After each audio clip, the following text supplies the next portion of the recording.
We've got the B team in the best way with Batman, Bond, and the box office. The Batman Part 2 script is finally finished. Denis Villeneuve will direct the new James Bond, and F1 box office finishes first. All that and more coming up after this.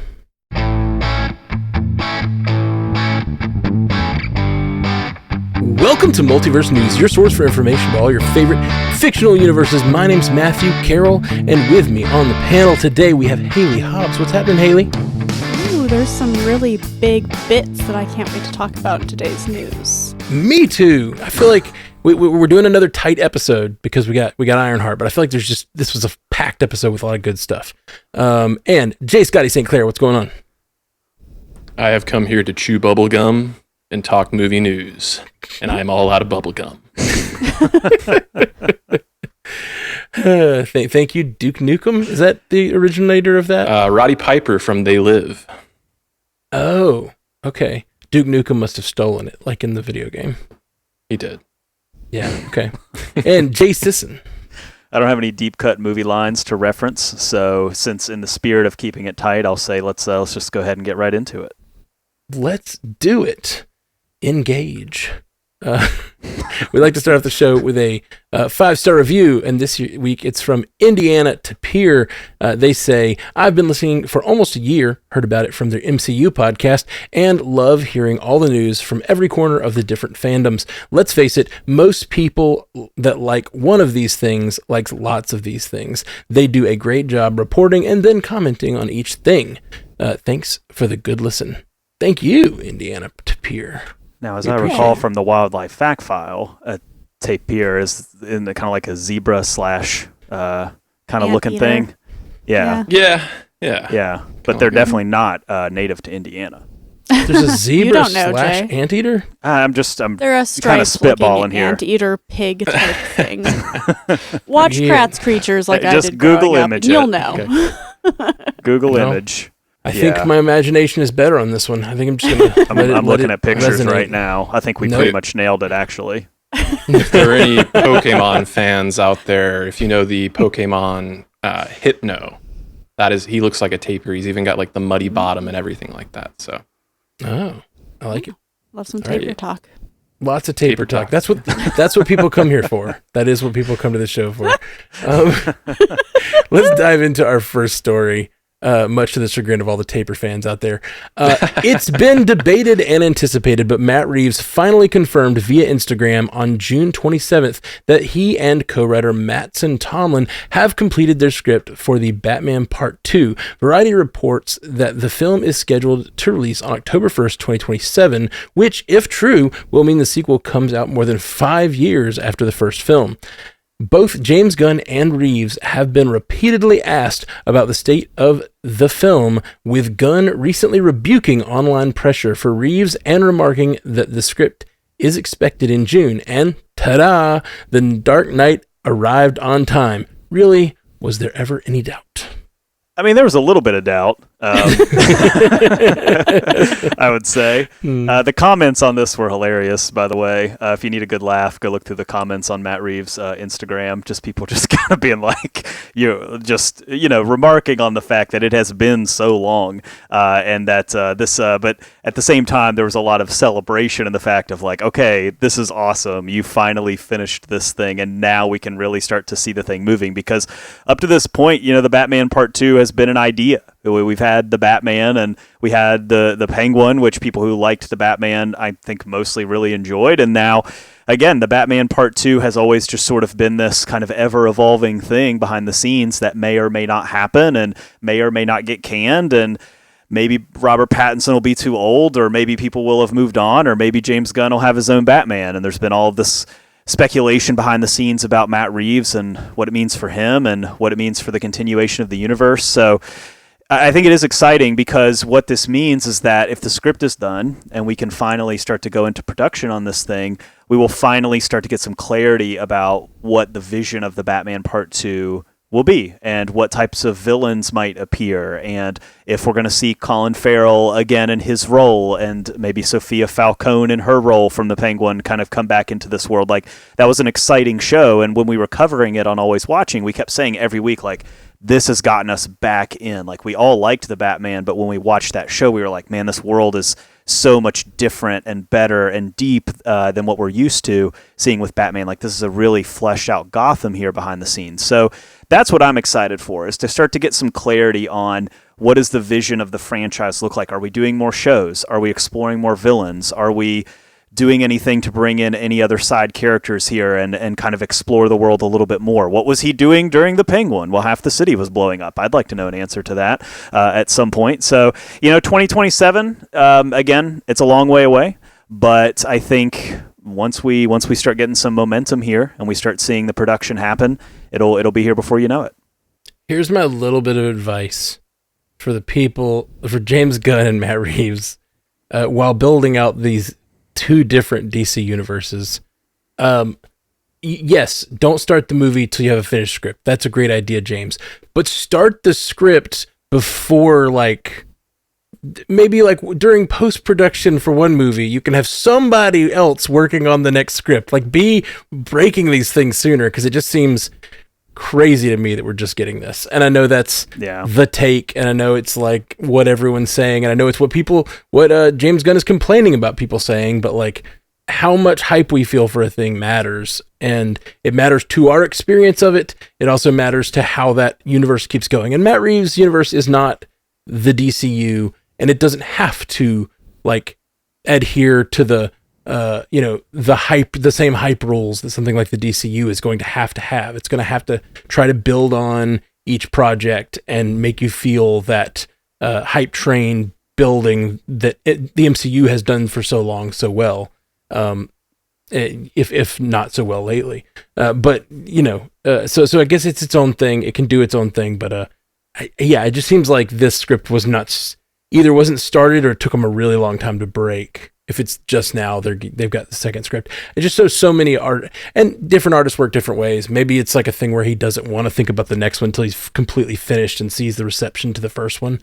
But it just seems like this could have been started earlier. It doesn't have the full script, sure. That's a great rule. But start it sooner. Have someone else working on it. Let someone else get the jump start or something. I don't know. You also have to remember James Gunn is King Gaslighter. He's like, you think it's a long time? 5 years is not a long time. Why would you ever think that? I can't believe that you would think that. You're questioning it. You're like, maybe I did jump to conclusions. That's just James being James. It's true. We may never know why it took Matt Reeves so long to get this. There was so much speculation about whether it was even going to be continued, whether James Gunn wanted it or didn't want it, and he, of course, said everything in the kitchen sink. And there was speculation about Matt Reeves' health and things that shouldn't even be worth putting out in the public eye when somebody's just trying to deal, right? So we don't know at all, but I am just excited to see it. I do worry about that 2027 date even being attainable, knowing that Pattinson is wrapped up in other things, including Dune 3. And so it's just kind of I don't know. That could still be a date that gets pushed, which I don't want it to at all. Yeah, I don't want it to get pushed either. And Jay, I remember you saying 2027 is still a ways off. And there is the potential, like you're saying, Haley, we might not even hit that date. But 2027 is a lot closer now than it was when we started this podcast. And I feel like we have been talking about the Batman 2 since we started this podcast. So for my purposes, this actually makes it feel feasible, concrete, a real thing, like you were saying. And it's the timeliness is not lost on me, because we've been talking a lot about hey, give Matt Reeves his time, give him his space, get off his nuts, I think is what James Gunn said to the public. Direct quote. It's not lost on me, the timeliness. So right as we're on the precipice, the eve of the DCU launching with Superman and forthright here, I have to imagine that there was some kind of mandate that said, Matt Reeves, you have to get this script in before Superman comes out.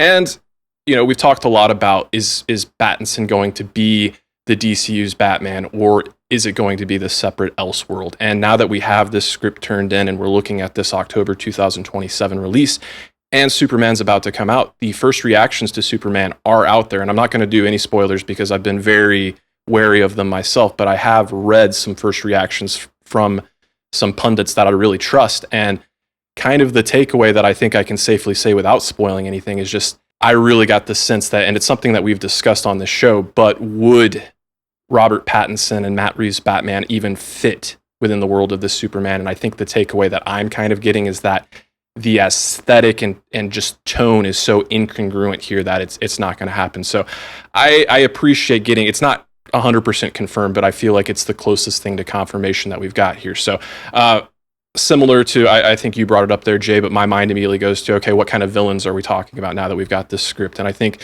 I've seen the popular fan choices, Mr. Freeze, who I'd love to see. I'd love to have him given like that grounded take. I would love to see Matt Reeves take on it, especially if he takes inspiration from the animated series, the Heart of Ice arc there. But I look back to that 2022 film, and I really think that Matt Reeves was setting up like the Court of Owls and Hush, given like the Wayne's history with Gotham and some of their seedy activities there. So those are villains that we have not seen on screen. So that's kind of where I lean, and that's where I think I would be more excited to see that. But obviously we have a lot more to learn, but like I said, it actually feels like it's a real thing finally. If they do Mr. Freeze, I just really hope they bring back Arnold. Hey, there's a section of the multiverse where that happens, where we get Arnold. Yeah. They get Patrick instead. Yes. Oh, we're cooking right now. Oh, we are so cooking right now. Hey, we still got Barry Keoghan's Joker out there too. He had a very brief appearance in the Batman, he is canon, so he's got. I'm good on that one. He'll come back eventually. Yeah. When do we get the Batman 3 in 2033 or whatever? I do like I just think of the Joker as Batman's villain. Like he's the opposite side of the coin, And I do kind of feel like we've never really gotten a truly well fleshed out Joker Batman relationship on screen. The animated series maybe, and a lot of animated stuff probably has, but like. You get the 1989 Batman stuff was wonderful, but he only makes it through one film, and then you had that. I feel like I would really like to see a multi episodic arc of the Joker against Batman and him returning, like you see in comics and like you see in the animated series stuff. We've never gotten to see that on screen, partially because Ledger died before that could happen, but and Leto was Leto. But yeah, we just haven't seen that relationship develop. Phoenix was Phoenix. Yeah. I wish Eternal Sunshine of the Spotless Mind was real, and I could just erase the Jared Leto Joker image from my brain forever. I could just Control-Alt-Delete it, just make it go away. Let's just do it to that whole 2016 Suicide Squad while we're at it. Yeah, that would be fair. Actually, I don't know. I don't hate that take on the Joker. It never went anywhere, I guess. Like the whole whatever that dark future in the Snyder cut was interesting. I was like, oh, that's cool. I could see this going to be neat, but yeah, they just never got to do anything neat with him either. It just feels like the Joker. I mean, the 1989 Joker wasn't, I don't think, intended to be a returning thing, but all the other Jokers have been intended to be that way and then never happened, Yeah, Nolan's spoken on that several times, that he had plans for Heath Ledger to kind of be like the center villain again of the third one, and it's just his vision of that never got to happen because he did not want to recast the character, and so you can feel that pivot with The Dark Knight Rises to the Bane of it all, and how that kind of doesn't quite match up totally. Like you can feel the pivot a little bit in the storyline. Yeah. I'd love to see the Joker as like an element in the Batman 2 that isn't the main villain, and then really come into his own in the third. Or you could do it the Penguin thing. You could, flesh out the character and off screen, absolutely, and build them up to be who they're supposed to be. Yeah, for sure. All right, moving on. One half of the big decisions needed to move the James Bond franchise forward has been made. Dune director Denis Villeneuve will usher in the next 007 for Amazon MGM as the megacorp looks to refresh and restart the classic spy film franchise. David Hyman and Amy Pascal, who have already been announced as producers, will be joined by Tanya Lapointe, who will serve as an executive producer alongside the director. Villeneuve referred to Bond as sacred territory for him as a filmmaker. With a background in epic films already, do we trust Denis to bring us a new Bond? This was huge news last week, and I think very unexpected for a Bond franchise. I don't think it's an unfair statement to say that Denis Villeneuve is probably the biggest name they've ever pulled in to direct a Bond film. You know, back in the day, John Glenn, Guy Hamilton, they did a lot of the old ones that were really well loved, and more recently Sam Mendes and Martin Campbell. But I mean, in terms of a huge director name in Hollywood, Denis Villeneuve is like kind of it right now in terms of epic scale movies. And so I'd say this caught me by surprise. And then when you read the article, even back in 2021, he was speaking on a podcast about, I'd love to direct a James Bond film. So I'm like really bought into the fact that he's really bought in and really interested in seeing how he's going to adapt, which one he's going to adapt, because I think they've done almost all of the novels and short stories. If I, off the cuff, I'm sure there's some small thing that maybe was missed, a short story, but what's he going to do is going to be really exciting. And then, of course, now the big one is who's going to be that 007. And I feel like Denis Villeneuve carries enough cachet to get a really interesting lead actor for that role. I do want to throw in there for wider discussion that Variety did report a wish list of Amazon. And again, this is from their sources, so it doesn't necessarily mean one of these three will be Bond. But they did mention that the top three for Amazon right now are Jacob Elordi, Tom Holland, and Harris Dickinson, which, I'll be honest with you, I hate all three. I hate all three. I love Tom Holland. Like, I love the guys. I love the guys. Yeah. I just do not see any of those three in that particular role. To me, there's such a particular look and a particular style to the character of James Bond, but it's clear from those top casting choices that they do want to skew younger. They do want to bring in a we're talking like late 20s, early 30s type Bond instead of your Daniel Craig's, Pierce Brosnan's, you're kind of like older type Bonds. But again, I am not inspired by any of those three. And again, it's not a knock to those three at all. It's just I do not see them in those roles. I had no idea about that short list that Amazon had there. So it's interesting. I actually like Harris Dickinson a lot. I think he's kind of a good role. I could actually see him as a younger Bond. But I actually came up with a little bit of a short list myself, so it's interesting to see what crosses over and doesn't. But I was definitely skewing older. So I had Aaron Taylor Johnson in the mix. Dan Stevens is one of my favorites. I would really love to see him do it. Daniel Kaluuya, if they want to do something different.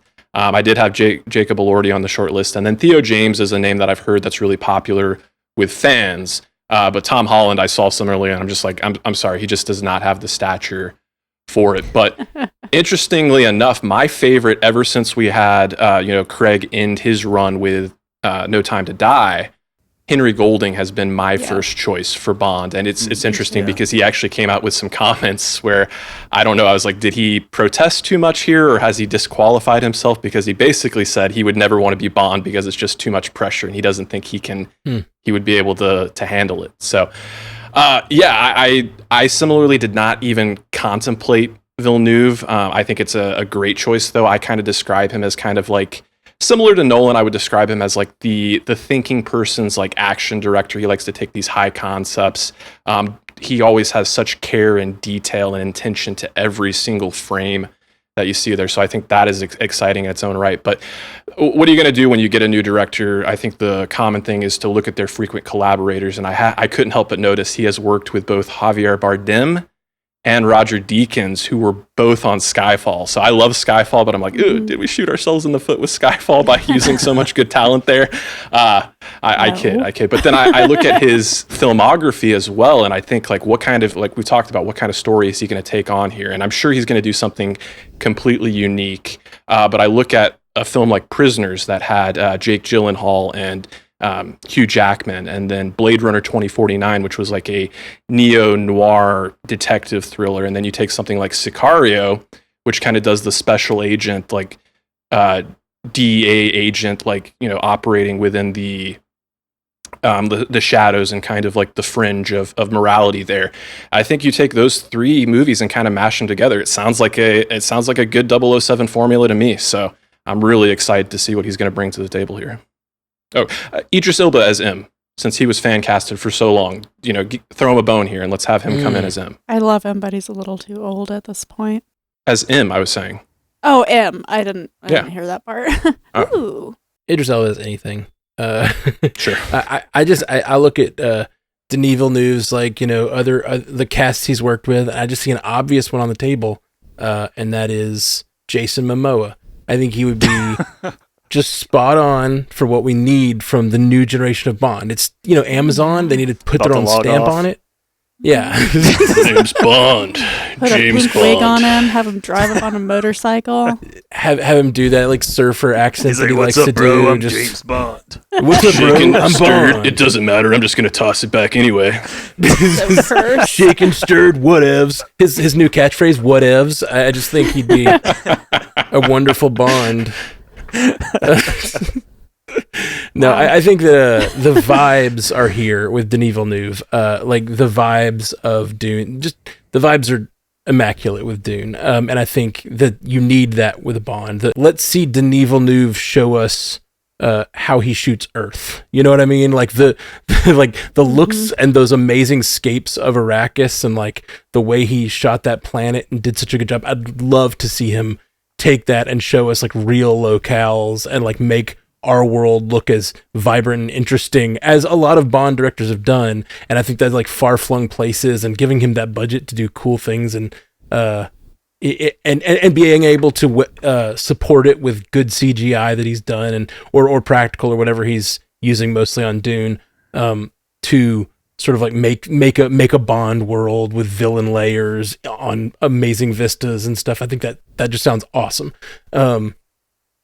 I wonder. I like Dune, I do, but I think personally, this is not a popular take. I think it's a little slow and less fun than I want it to be. And Dune is not a fun experience. I totally agree. How long is that book? It's 2,000 pages or whatever. No. Totally agree. It doesn't look I just fun don't. at all. I think that the Bond franchise has a bit of a smirk to it that I don't know that I've seen Denis handle, and that's my only reticence when I think about this. I think he's very sincere, which could be amazing for a Bond, but I think Bond works well with a smirk and the kind of playing to camera a little bit of laughing to himself. And I don't know that I don't think that that's Dune. the film version of Bond. I Sure. could see Denis wanting to go for the book version, who is, he's an alcoholic. He's a drug addict. He abuses women. He's not he's bad. He's a bad guy with a license to kill. So I think that matters with the other talent behind. And I think, he's got producing partners who could maybe help with that. And it depends on the script. I would like to see, as I'm sitting here thinking about what would I want him to adapt, I think one of the Jamaica set ones would be a really fun way to put us in a fun locale, but still maybe get that gritty Bond, if that's the way they're going to go. It's been a while since we've seen Dr. No. I'd be down for another Dr. No. That was Jamaica, right? Yes. Yeah, thought so.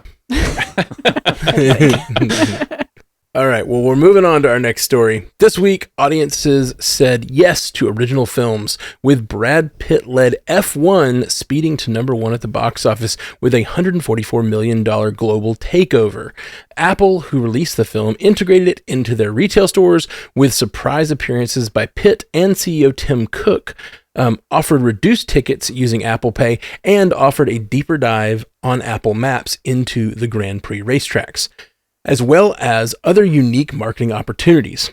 Megan 2.0 got a road rash, opening to just $10.2 million, and How to Train Your Dragon stayed strong at number 2, bringing its 3-week domestic total to $200 million.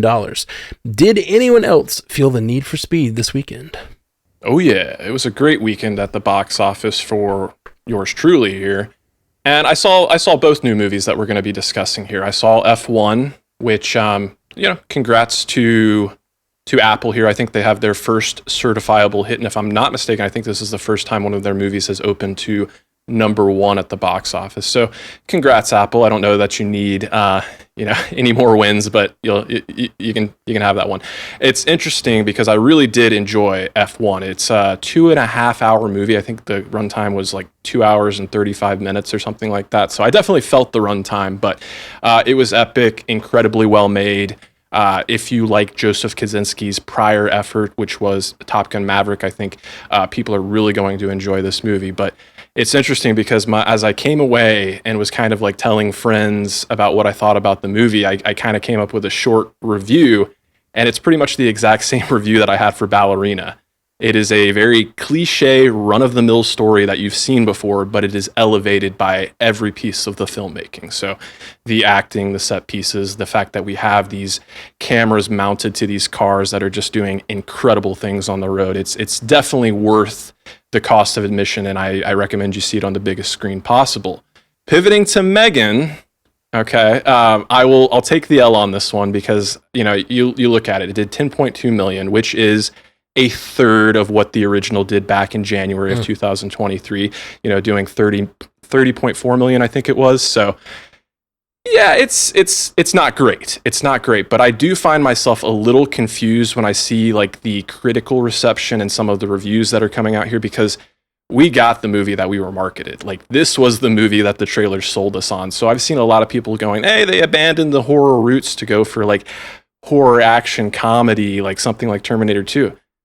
Yeah, that's what they sold us, and I'm down for that. So I don't know. It's slightly disappointing to me, but again, 10.2 million. I think it's already up to 18 million, not even 2 weeks out, and they made it on a budget of like 15 to 25 million. So even if it doesn't do as well as the original did, they're going to be okay. That's Blumhouse is kind of that's their wheelhouse. They make these things on like micro budgets and then just kind of rake in the dough after the fact. So I'm hoping it's not the end all be all for Megan. I'd be down for a Megan 3.0 and continue to reinvent this genre or franchise. You got to do a 3.0. The 3 is already in the name. Like, you just like, I feel like the graphic design department won't allow you not to make a Megan 3. It's just right there. Straight to there's already a spin-off coming. That Soulmate or whatever. So, that's right. We're expanding this world, like it or not. Oh, see, I remember us talking about Soulmate, and I thought Companion that came out in January, I was like, oh, Companion was that Soulmate movie we were talking about, but no. Okay, good to know. Yeah.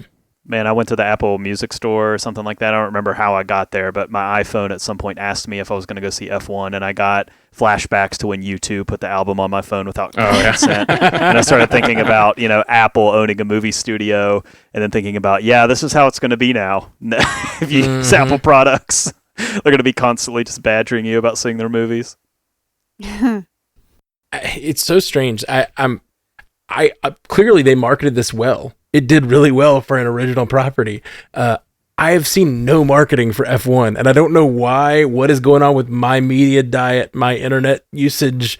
I have an iPhone. I watch Apple TV all the time. I don't know. Like, I've just got I feel like I haven't even seen the trailer for this. I probably have. We probably covered it here. But I don't even remember the trailer. Did not even know this movie existed, and it is the #1 movie. And I feel very... I don't know. Somehow I am in my bubble, and this was outside of it for whatever Your reason. algorithm said Formula One racing is technically a sport. That is exactly what happened. Yep. Whenever I watched The Studio, but before every single episode, because I just watched them all back to back, it was the F1 trailer. So like every single time, it was the F1 trailer. I may have just skipped it or whatever. Yeah. Did you guys all finish The Studio now? Mm-hmm. I finished it. Yeah. Oh, it's so good. It's just so good. I know we've said it on this fantastic. show before, but we're about to take a break anyway, so I just thought I'd take this moment to say The Studio is so good. What about that awards episode with the camera moving all around that place? I couldn't believe it. I could not believe the blocking. Yeah, Sal Saperstein. Sal did it. All right. Well, when we come back, we'll have our lightning round, and you probably guessed it. There's coming a live-action Lilo and Stitch 2, plus Street Fighter gets more cast members, the Project Hail Mary trailer, sequel talk for The Social Network, and Fast and the Furious, and much more. And special thanks to Sal Saperstein. Be right back. Welcome back to Multiverse News. If you like this show, we have a Patreon, patreon.com/multiverse newscast. Tell them about it, Jay Sisson. Yeah, for $4 a month, you, the one listening, if you've turned out, I'm talking to you right now through your headphones, you can be a patron for $4 a month. You can support this show. You can get access to ad-free episodes. We will send you a sticker. You don't even have to worry about it, paying for it, anything like that. We'll just send it to you just because you're a patron. And then, where we do some special episodes over there sometimes. You get access to those. You get to watch the live replay, which is just taken down by YouTube after we're done with it. So you get to get access to that. So, I mean, $4 a month is really a drop in the bucket. You're supporting us, you're elevating our show and you're helping us make it. So if you like the show and you have the means, listening is always the best way to support the show. Giving us reviews, doing things like that, all of that helps. But if you have the means and you want to take that extra step, we would greatly appreciate it. Absolutely. And special shout out to our patron of the week, Rachel Titsworth. Thank you so much for being a patron. We love all you patrons. Thank you so much. And let's see, we had a Spotify poll this week, which this was inspired by Mr. J. Scotty St. Clair, who doesn't have his headphones on yet. You do have your headphones on. I was waiting on you to put cans on. I forgot you wore those the little nubs. He was there the whole time. It's like, I want to hear if they talk about me. This Spotify poll was inspired by J. Scotty St. Clair last week in his plugs. I asked who would win in a fight, one gorilla or 100 humans, and 44.2% of you said one gorilla, 55.8 said 100 humans. Where did you guys fall on this pretty close race here? I don't have the kind of critical thinking brain for this, so... Sure. I just want to acknowledge how close it is. Like, we do have a definitive winner here, but the fact that it's as close as it is surprises me, but I think that gives credence to why, even though it's like, I think we acknowledge it's like a 3-week-old internet debate at this point in time, but there's a reason it caught the internet's attention by storm, because people are very opinionated on it. But yeah, I think 100 humans, it's just a numbers thing. Eventually the gorilla's going to get wore down, exhaustion, suffocation from the sheer number of bodies. Now, I will say, the humans, like, if you tell the humans that they have the opportunity to opt out in any way, I think that changes things entirely. Like, if a human can run away and say, I can escape this scenario, the fear of what's about to go down, I think that's a huge factor. But if we're locked into this and we know we can't go anywhere, it's either die or face this gorilla, I think the humans have it. Yeah, like a couple things have to be true. Like, the humans have to agree that there is a strong possibility that they will die. Like, they have to be on board. Like, I could die doing this, and I'm okay with that. So if everybody's on the same page, that they're going to work together, then eventually, look, gorillas are beasts. They'll rip your arms out of your sockets. Like, we all get that, okay? They'll destroy you one-on-one, like, no chance. But eventually, like, they're going to get tired. They're going to kill, like, 20 people. There's no way. Like, eventually somebody's going to gouge its eye out, or somebody's going to, whatever. It's going to get tired, and you're going to be able to win. So it's just it's a numbers game. It's a sheer volume thing. I think this is a funny debate, but as soon as you start talking about the particulars of it, of like gouging someone's eye out, I'm off board. Like, I don't want to have this conversation anymore, and I'm sad I brought it up again. Don't hurt the gorilla. Why are we hurting this gorilla? I just like... No, you're thinking about it too much. Well, you brought gouging an eye out, and that took me to a dark place, and I don't like it anymore. Why are we hurting this gorilla? I'm rooting for the gorilla now. So even if I don't think it's the logical answer, I'm going for gorilla.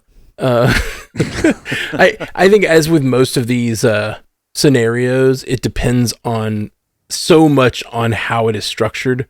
Like, do the humans have time to think about a strategy? Do the humans have to have a chance to implement like any kind of weapons? No weapons. Do the humans? Unless you're can the humans cutting hair and braiding things with hair? Do the humans have it? Do they have to swarm it, or do they take it on? One by one. Yeah, there's a lot to consider. Yeah, is it one person at a time going up against 100 rounds, or is it all 100 at once? Yeah. I think the gorilla could take 100 if it just one by one, but if and that just depends on terrain. It's like, who has the high ground, all that stuff. Like, it's really there's more to it. But mostly I think 100 humans have it.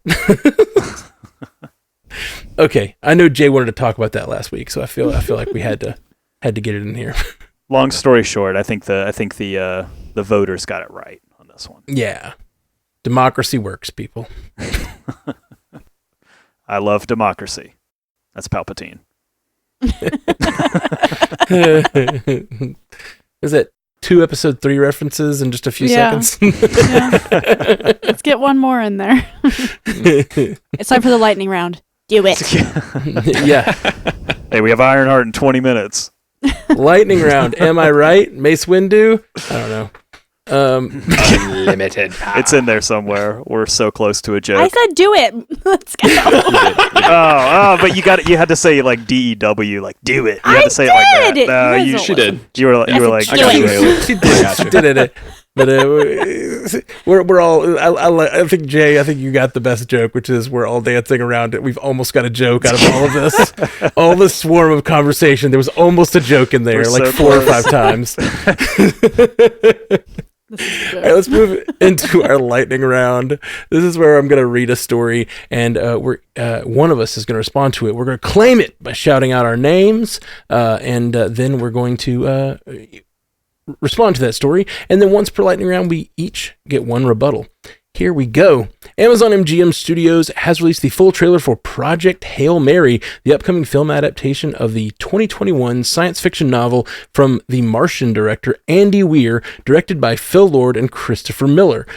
The movie stars Ryan Gosling as a 6th grade science teacher sent into space to save Earth.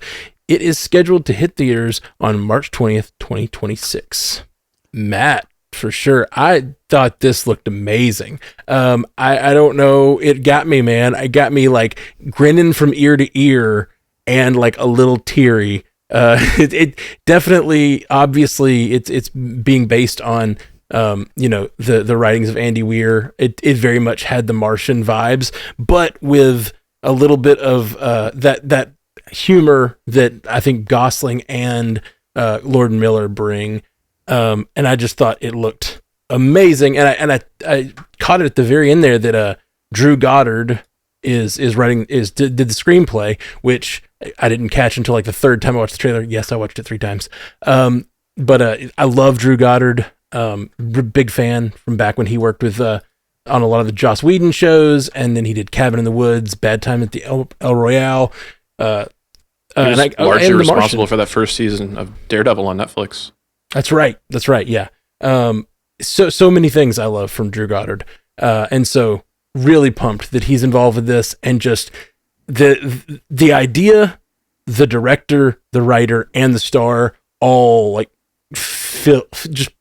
seem perfect to me to make something special and be really, have a lot of mass appeal. I think this movie is going to really do well and be something special at the same time, which is 2 different things we talk about all the time on this show. And not a lot of movies do that at the same time. It's like, this will be a huge movie, but not necessarily something special, or this will be something special, but no one will see it. I think this has the potential for being a real moment, and I just think it looks awesome. All right. Up next, Disney has announced a sequel to its live-action Lilo and Stitch film. The news comes as the film approaches $1 billion mark at the global box office. Scotty, yeah, we all saw this one coming. The question that I have is, the animated Lilo and Stitch actually got a sequel. I think it's called Lilo and Stitch Stitch has a glitch or something like that. So obviously this adaptation had some differences and departures from the original animated film, but I'm curious, are they going to take any of the elements of that animated sequel and incorporate it into this new sequel that they're working on, or are they just going to do something completely different? Because I do recall from that animated sequel, they actually give Stitch like a counterpart for him. So, it could be an interesting way to take the franchise, and based on the amount of Stitch merchandise I've seen out there, if you can get a pink version of Stitch out there, I think Disney wants to do that. So Edgar Wright's latest film, The Running Man, released a trailer today. The movie is adapted from a Stephen King novel and stars Glenn Powell, Coleman Domingo, Josh Brolin, William H. Macy, and others in a dystopian game show style action flick. Scotty, this trailer made me sit up in my seat. We've been talking about this film a lot as it's been coming together. We talked a lot about the casting, and it's one that I've been excited for. just given the involvement of the talent, Glenn Powell, Edgar Wright.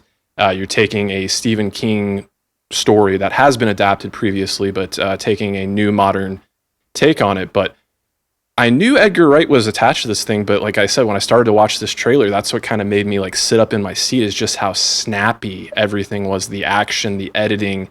It really looks like it's going to be like over the top in terms of like selling us on this dystopian version of America. Dystopian version of America? You mean America? Yeah, right. No, that's right. I think that I agree with you completely, and it really does just look like another. I'm using my rebuttal, by the way. It looks like another great outing from Edgar Wright, and I think this is a perfect story. Again, like I both these trailers that I was really excited to talk about this week.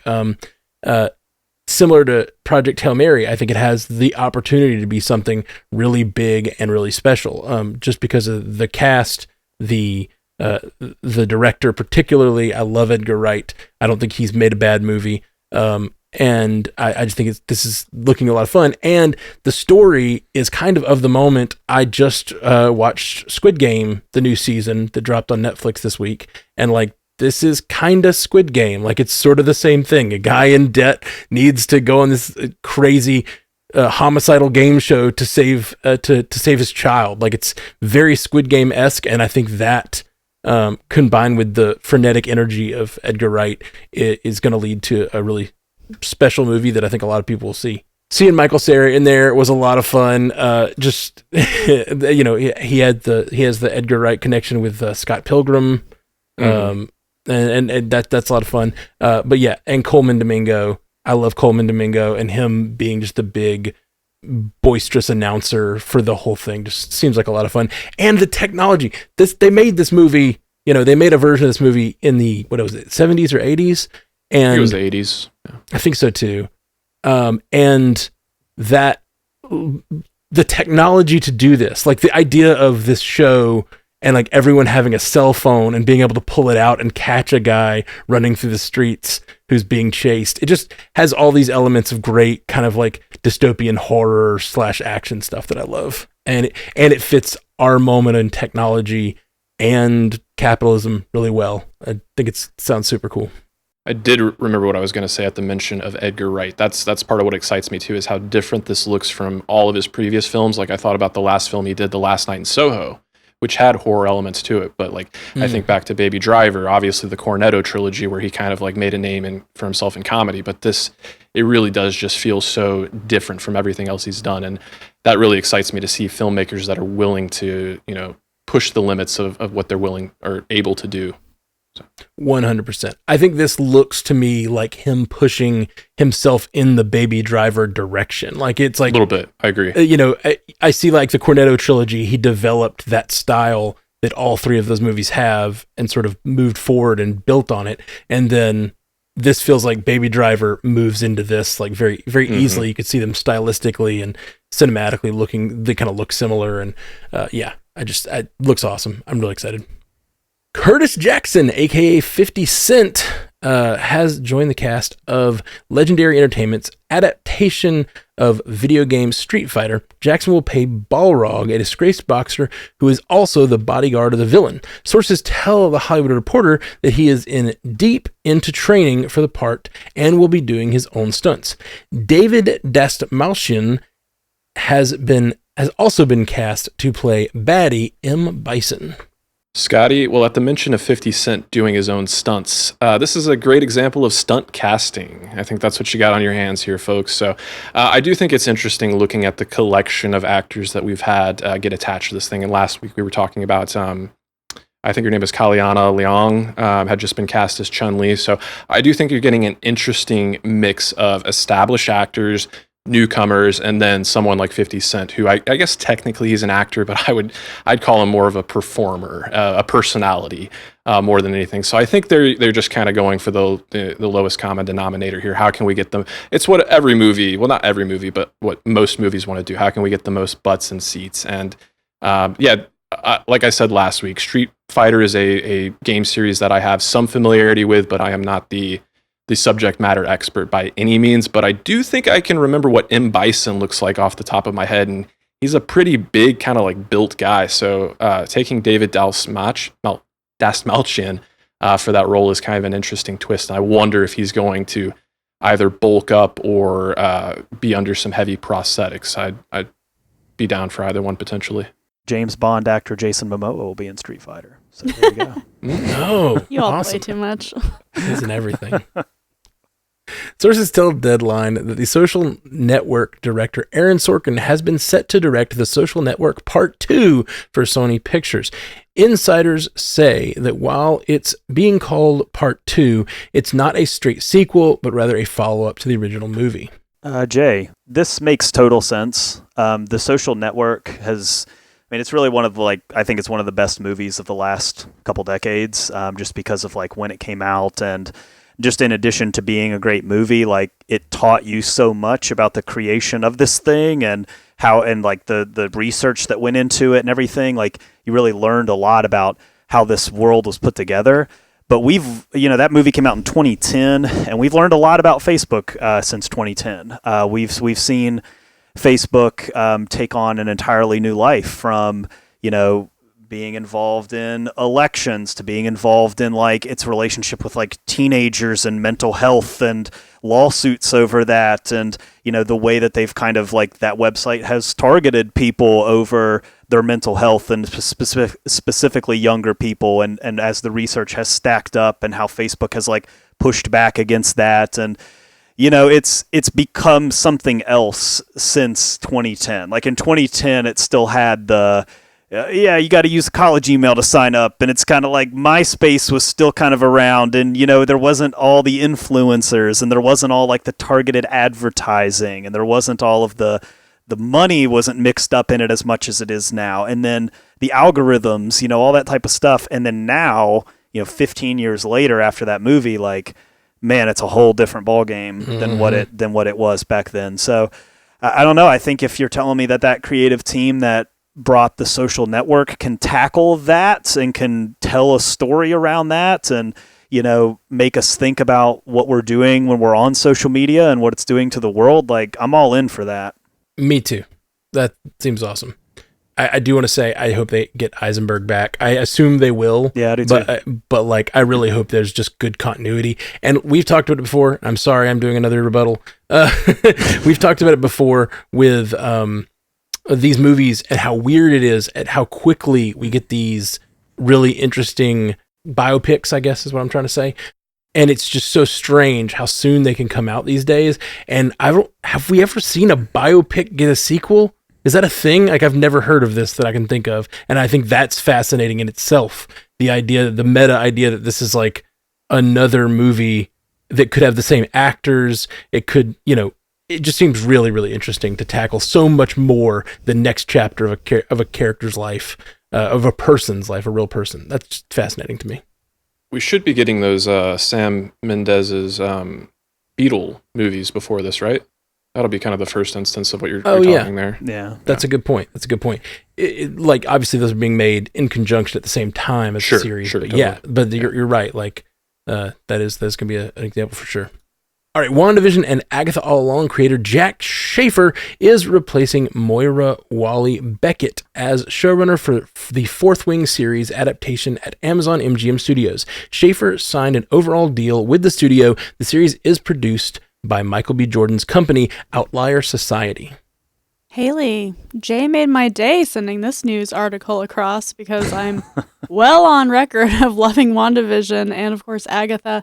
I just think Jack Schaefer makes really good TV, and she really knows how to lean into strong female lens, which you need for Fourth Wing, where people are riding dragons and killing each other, but women and men are on the same playing field, and it's really awesome. So I am just thrilled beyond belief. I think that Rebecca Yarros, who authored the series of books, she was happy with the direction things were going. So I'm going to assume that the former showrunner wasn't leaving because of creative differences. Maybe just something else came up, scheduling or a better deal, or maybe she was just brought in to workshop the front of it, and then Jack Schaefer is being brought in to really helm. I'm just I'm thrilled beyond belief. I really can't wait for this now. Awesome. Over the weekend at car festival Fuel Fest, Vin Diesel spoke to a crowd of fans and confirmed a tentative release window for the next installment of the Fast and the Furious franchise for April of 2027. He also mentioned that he wanted to reunite his character with Paul Walker's character, Brian O'Connor. Since Walker passed away in 2013, he would have to be digitally inserted into the film. Jay, man, we got a lot of questions here. This raises a lot more questions than anything for me.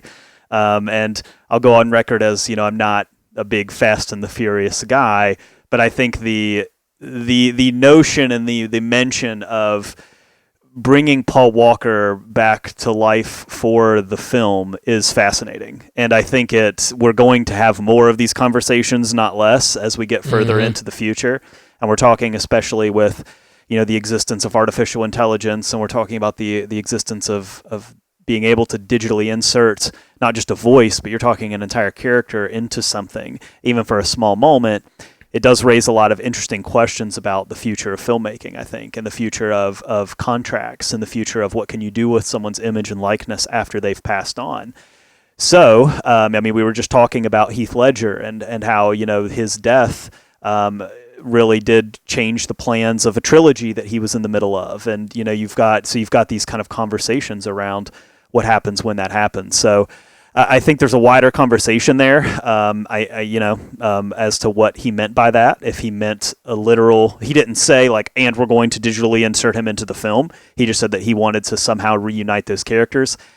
So there's a lot of questions there, I think, that we've raised about the Fast and the Furious franchise.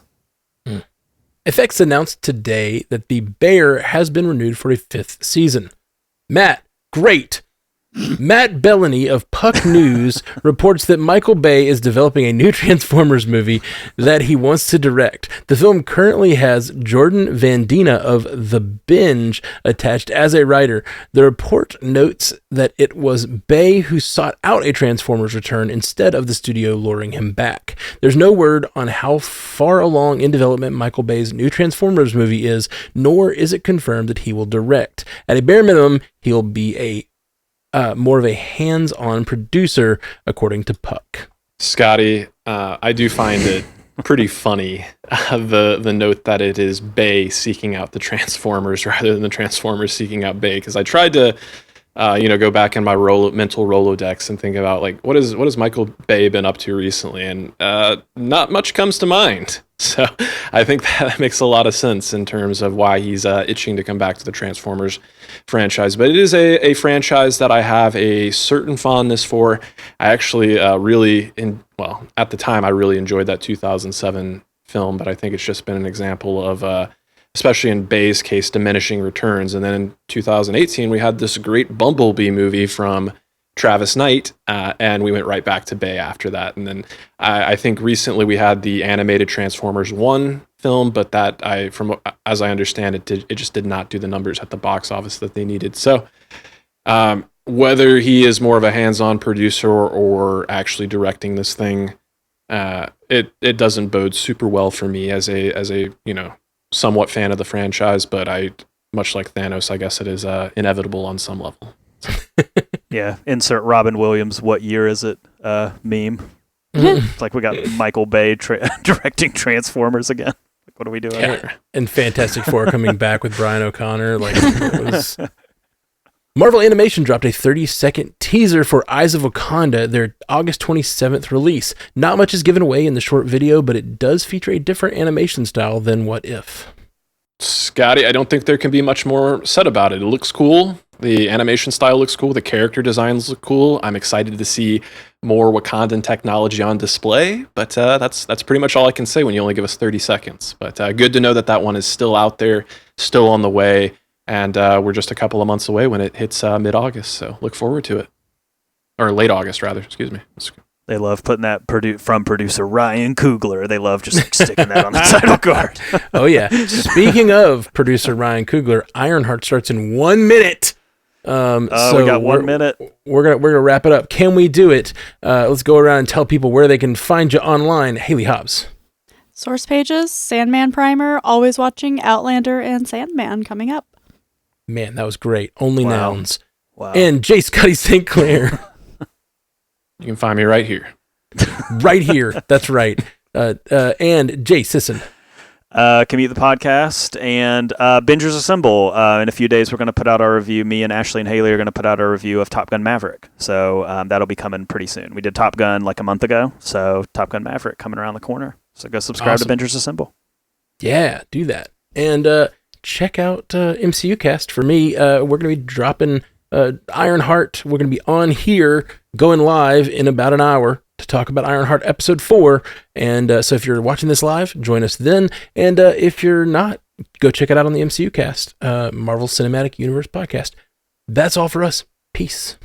You stay classy, Multiverse. Hey, thanks for listening to Multiverse News, or watching it, or whatever you're doing, eyeballs or ear holes, whichever thing.